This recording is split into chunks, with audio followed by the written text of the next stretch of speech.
This is Harlem, a large neighborhood in the northern section of New York City, predominantly inhabited by African Americans with cultural and business diversity.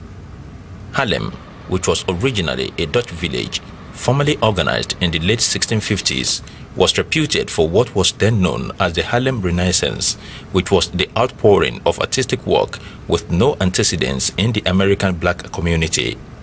However, after World War II, the neighborhood came under heavy job losses occasioned by the Great Depression, and this led to a significant growth in crime and poverty, which impacted negatively on people's socio-economic and, more importantly, educational lives, with attendant consequences on the younger generation, in particular, who up to date come under unpleasant yoke of want, characteristic of chronically poor neighborhoods.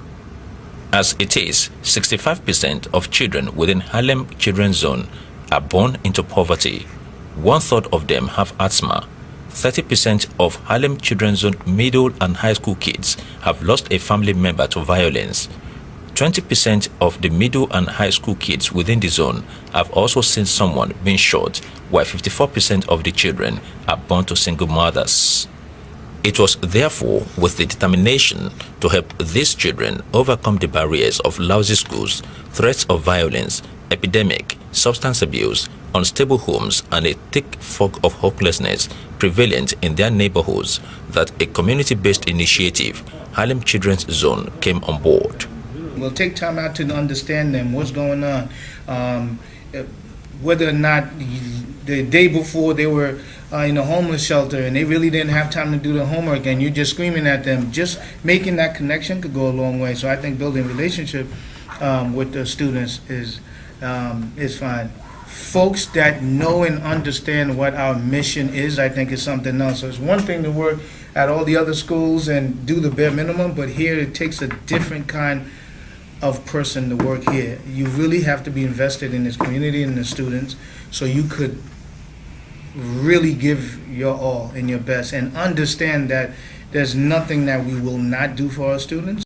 These kids with multiple, often enormous socio-economic and academic challenges are being painstakingly nurtured for the future through interconnected programs, considered a unique and bold experiment that not only guarantees academic success but also ensures the children grow into valuable assets of the community, thereby being core change agents.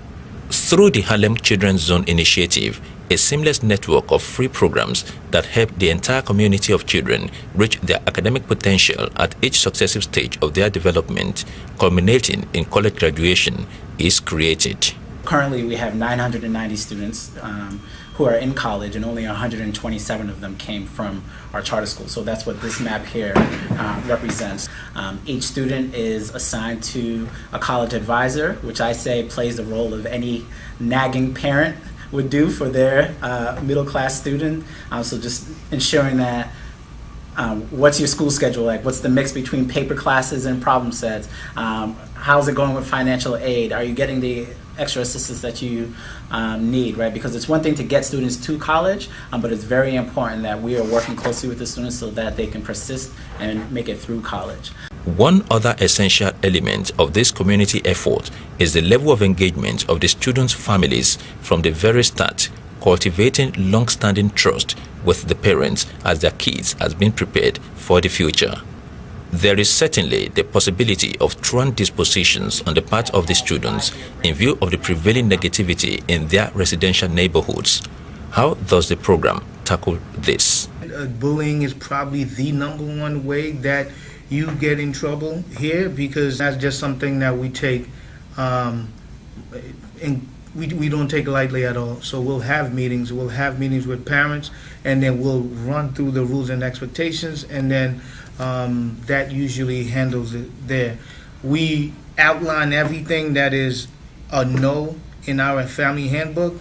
The parents sign it, you're held accountable for it, and if they agree to it, then they come. So if I'm telling you that fighting is a no-no, and you sign and we agree to it, and every time there's a fight, we address it immediately, and there's a consequence for it. One of our high school after-school programs, we're getting reports of kids, African-American kids, bullying or attacking African kids who were Muslim. And so we were troubled by it, and we ended up doing a program called Umoja, where the African kids and the African American kids worked together, and they sort of learned about each other's culture, they put on plays, they did, and then they started to take it out into the community to talk to community groups.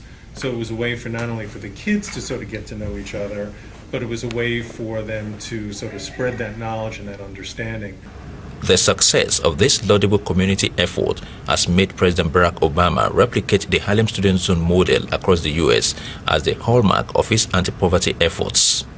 His Promised Neighborhood program, molded after Harlem Children's Zone, issued $200 million in matching grants to 48 different communities across the country, with several other communities buying into the Harlem Children's Zone initiative as a way of changing the odds for their children too, who are part of the 16 million American children said to be living in poverty.